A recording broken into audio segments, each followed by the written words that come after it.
क्षितिज भाग 2 class 10th के तुलसीदास रचित राम परशुराम लक्ष्मण संवाद पाठ को लेकर के आ रहा हूँ। मैं इन चौपाइयों का भावार्थ बताऊंगा। इन चौपाइयों का भावार्थ जानने से पहले मैं एक बात आप लोगों से कहना चाहूँगा। कभी भी पद में किसी की भी रचना हो, आप उनके शब्दों के अर्थ यदि जान लेते हैं और कंठस्थ कर लेते हैं तो आपके लिए वह अर्थ पूरी तरह से आसान हो जाएगा, भावार्थ आसान हो जाएगा। इसलिए मैं एक एक शब्दों के अर्थ बताने के पश्चात ही इसका भावार्थ मैं बताऊंगा, ताकि आपको कहीं भी समझने में कोई कठिनाई ना हो और हमेशा आपको याद रहे। इसलिए यह आवश्यक है कि आप इसके एक एक शब्दों के अर्थ को सबसे पहले जानिए। अर्थ को जान लेने के बाद आपके लिए इसका संदर्भ, प्रसंग, व्याख्या बहुत ही आसान हो जाएगा। तो आइए शुरू करते हैं। राम परशुराम लक्ष्मण संवाद रचित तुलसीदास। ये संवाद उस समय का है जब सीता स्वयंवर में राम ने धनुष को तोड़ा और वह धनुष शिव का था। उसके टूटने के बाद परशुराम वहां पर आते हैं स्वयंवर में और उस स्थान पर राम और लक्ष्मण से संवाद होता है। उसी के बारे में इन चौपाइयों में दी गई है। तो सबसे पहले हम चौपाई पढ़ते हैं। नाथ शंभु धनु भंजन हारा, वही है को एक दास तुम्हारा। आयसु काह कही यकीन मोही, सुन रिसाय बोले मुनि कोही। सेवक सो जो करे सेवकाई, अरि करनी करी करी लड़ाई। सुनहु राम जहि शिव धनु तोरा, सहस बाहु सम सो रिपु मोरा। सो बिल गाऊ बिहाई समाजा, नक्त मारे जइहे सब राजा। सुनि मुनि वचन लखन मुस्काने, सुनि मुनि वचन लखन मुस्काने। बोले परशुधरहि अवमाने, बहु धनु ही तोरी लरिकाई। कबहु न असी ऋषिकीन गुसाई। एहि धनु पर ममता कही हेतु, सुन रिसाय कह भृगुकुल केतु। इसके बाद पद है।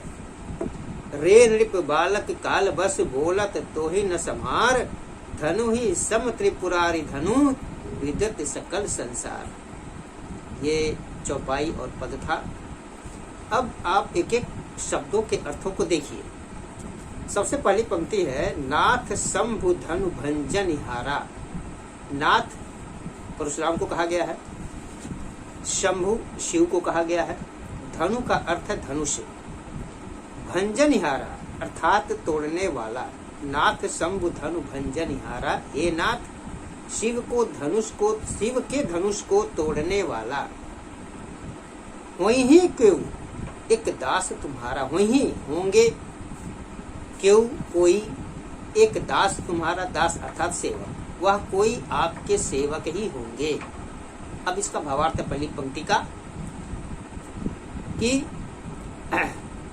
हे नाथ शिव के धनुष को तोड़ने वाला आपका कोई दास ही होगा।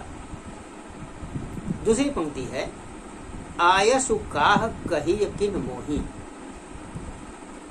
आयसु आज्ञा, कहिए कहिए, काह कहिए, कहिए किन मोही। किन क्या, मोही मुझसे। आपकी क्या आज्ञा है, आप मुझसे कहें। सुनी सुनकर, रिसाई ऋषिया कर अर्थात क्रोधित होकर, गुस्सा कर, नाराज होकर बोले मुनि को ही। उनकी वाणी को सुन करके मुनि क्रोधित होकर के बोलते हैं। क्या बोलते हैं देखिए, सेवक सो जो करे सेवकाई। सेवक वह होता है जो सेवा करता है। अरि करनी कर करी लड़ाई। अरि का अर्थ होता है शत्रु, और शत्रु के साथ हमें लड़ाई ही करनी चाहिए, युद्ध ही करनी चाहिए। अगली पंक्ति है, सुनहु राम जेहि शिव धनु तोरा। परशुराम राम से कह रहे हैं, हे राम सुनो, सुनहु राम, हे राम सुनो, जेहि जिसने भी शिव धनु तोड़ा, जिसने भी शिव के धनुष को तोड़ा है। सुनहु राम जेहि शिव धनुष तोड़ा, हे राम मेरी बातों को सुनो, जिसने भी शिव के धनुष को तोड़ा है। सहस बाहु समसो रिपु मोरा। रिपु अर्थात शत्रु, सम के समान, सो वह अर्थात सहस बाहु समसो रिपु मोरा। मोरा अर्थात मेरा, वह सहस्त्र बाहु के समान मेरा शत्रु है। कहते हैं, सुनहु राम जेहि शिव धनु तोरा, सहस्त्र बाहु समसो रिपु मोरा। हे राम सुनो, जिसने भी शिव के धनुष को तोड़ा है वह सहस्त्र बाहु के समान मेरा शत्रु है। अगली पंक्ति है, सो बिलगाऊ बिहाई समाजा, नत मारे चाहिए सब राजा। सो उनको बिलगाऊ अलग करो समाज से, अर्थात वहां पर जो लोग भी बैठे हुए हैं उस समाज से उसको अलग कर दो। नहीं तो नत, नत का अर्थ है नहीं तो, मारे जाइए सब राजा, यहाँ बैठे हुए सभी राजा मारे जाएंगे। सो बिलगाऊ बिहाई समाजा, नत मारे जाइए सब राजा। इसलिए उसको इस समाज से अलग करो, अन्यथा सभी राजा मारे जाएंगे। सुनी मुनि बचन लखन मुस्काने, बोले परसु धरहि अवमाने।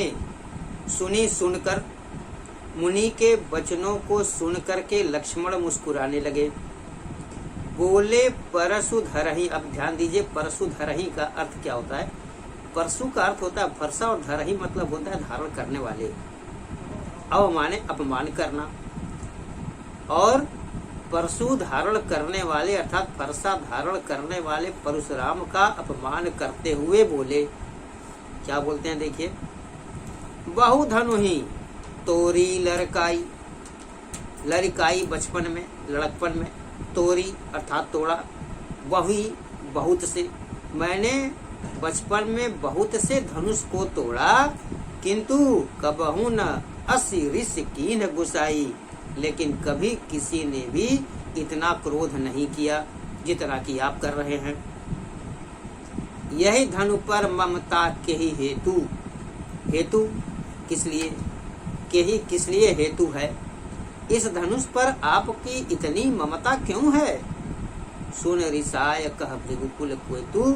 यह सुन करके भृगुकुल के परशुराम जी नाराज होकर के, क्रोधित होकर के बोले, रे नृप बालक काल बस, बोलत तो ही न समार।